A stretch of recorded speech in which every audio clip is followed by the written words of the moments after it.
Assalamualaikum warahmatullahi wabarakatuh. Perkenalkan, kami dari kelompok 14 akan mempresentasikan tentang tugas kita yang berjudul Implementasi of Supervised Learning on Regression Task, yang dimana beranggotakan dengan Alfian Tirta Kristiara, Muhammad Hermawan Algozi, dan Sasha Reza. Yang pertama ada pendahuluan. Kami memilih data set forest fire atau kebakaran hutan menjadi topik yang akan dibahas pada proyek ini. Dataset forest fire terdiri dari 13 variabel antara lain X, Y, month, day, FFMC, DMC, DC, DIC, temp, RH, wind, rain, dan area. Pada proyek ini akan dilakukan beberapa tahapan yang diantaranya pre-processing data, exploratory data analysis, model exploration, dan evaluation. Berikut adalah link dataset dan link kodenya. Yang pertama ini ada import library. Di sini kami mengimport library yang dibutuhkan. Lalu ada data loading and data exploring. Ini datanya. Lalu ini menampilkan data-datanya. Distribusi fitur berikut adalah diagram batang yang kami buat, yang di sini menjelaskan bahwa kebakaran hutan yang paling minim terjadi pada bulan Januari, Mei, dan November. Berikutnya akan dijelaskan oleh Saudara Gozi. Baik, selanjutnya berikut ada data-data terkait variabel yang ada. Next.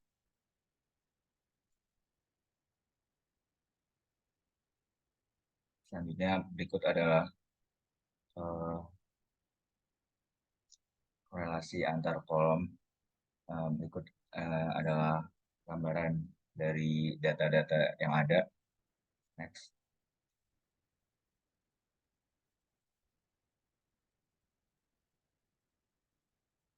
Selanjutnya,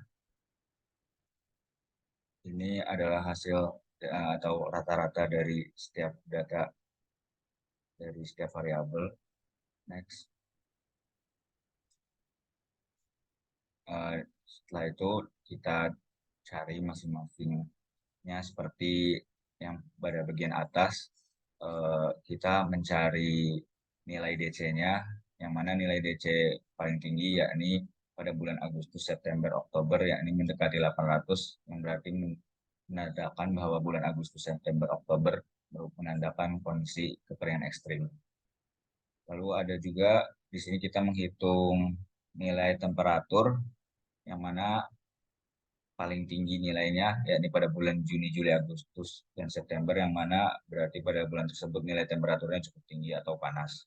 Selanjutnya juga kita mencari nilai rain atau nilai hujan, dan di sini kita mencari, dan di sini terdapat data bulan nilai hujan yang paling rendah, yang mana pada bulan Maret, Juli, Agustus merupakan nilai rain yang paling rendah, yang artinya pada bulan tersebut jarang terjadi hujan. Dan juga menghitung nilai ISC dan lain-lain. Next.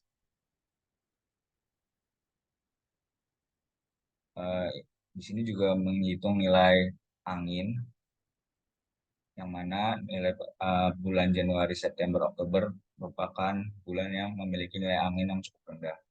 Selanjutnya juga di sini mencari nilai FFMC, yakni nilai FFMC adalah potensi mudah terbakar, dan nilai nilai FMC paling tinggi adalah bulan Juli, Agustus, September, yang artinya pada bulan tersebut memiliki potensi mudah terbakar yang cukup tinggi.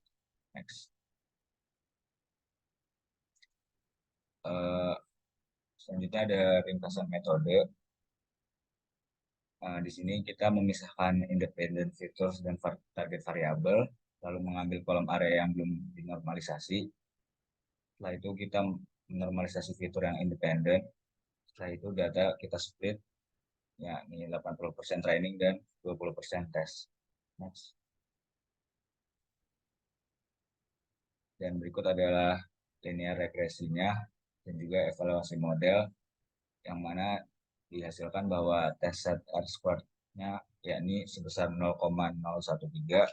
Selanjutnya ada test set RMSE-nya sebesar 106,309. Selanjutnya ada test set MSE-nya sebesar 11.301,655. Selanjutnya ada tes set MAE-nya sebesar 22,6914. Selanjutnya juga ada tes set MAP-nya sebesar 12,333. Selanjutnya akan dijelaskan oleh Serta.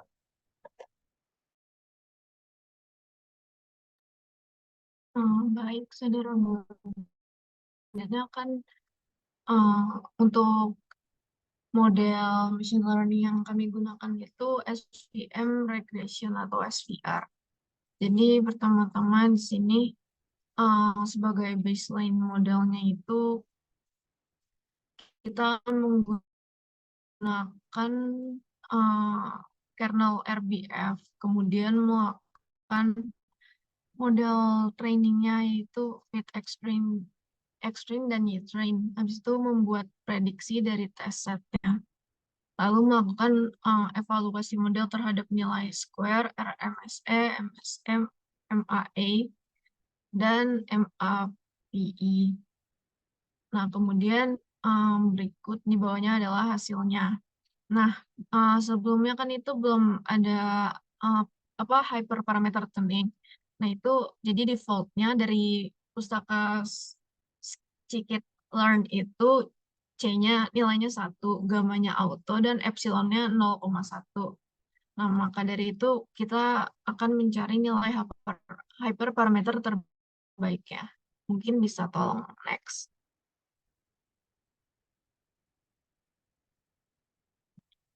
Nah, jadi untuk kita set parameter dulu untuk nilainya itu sebenarnya bebas. Di sini saya pakai C-nya 0,1, 1, 10, dan 100. Gamanya 0,0001, 0,001, 0,01, 01.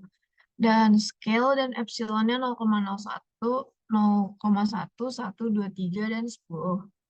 Nah, kemudian dengan metode grid search dan kemudian akan di research dan model training, nanti printnya itu keluaran dari nilai parameter yang terbaik. Kemudian untuk di bawahnya itu skema model satunya menggunakan kernel RBF lagi, itu kita set parameternya dengan hyperparameter terbaik yang telah didapatkan sebelumnya, yaitu C-nya nilainya 1, gamanya 0,0001, dan epsilonnya 10. Dan berikut adalah hasilnya skema model 1 SVR dengan kernel RBF. Boleh next lagi. Nah, terus untuk model keduanya itu menggunakan kernel linear dan model ketiganya itu kernel sigmoid. Dan dapat dilihat sendiri untuk nilai evaluasi modelnya, ketiga model itu berbeda tipis-tipis. Next. Nah, di sini kita menggunakan plot figure atau scatter plot untuk membuat plot sebar dengan nilai aktual variabel targetnya itu y_test pada sumbu X, dan nilai prediksinya itu ya prediksi pada sumbu Y.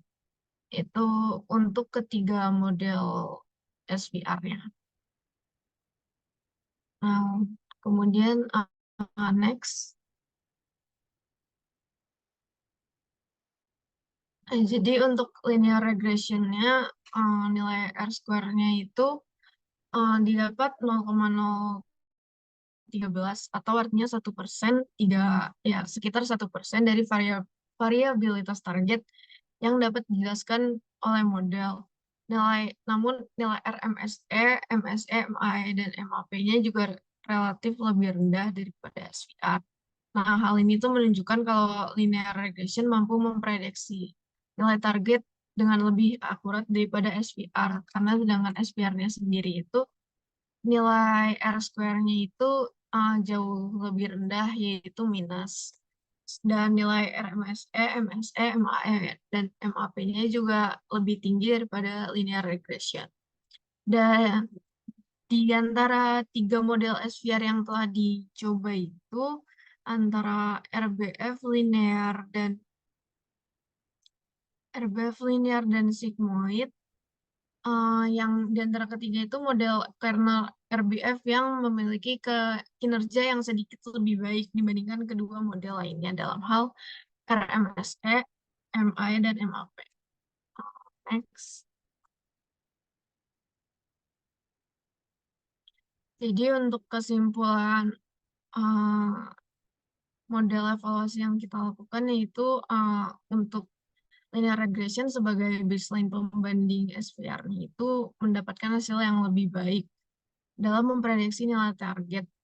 Nah, ini tuh mungkin juga karena dataset yang kita pakai cukup kecil karena jumlah datanya hanya 517 baris dan 13 variabel. Sekian dari kelompok 14. Jika ada salah kata, mohon maaf. Terima kasih atas perhatiannya.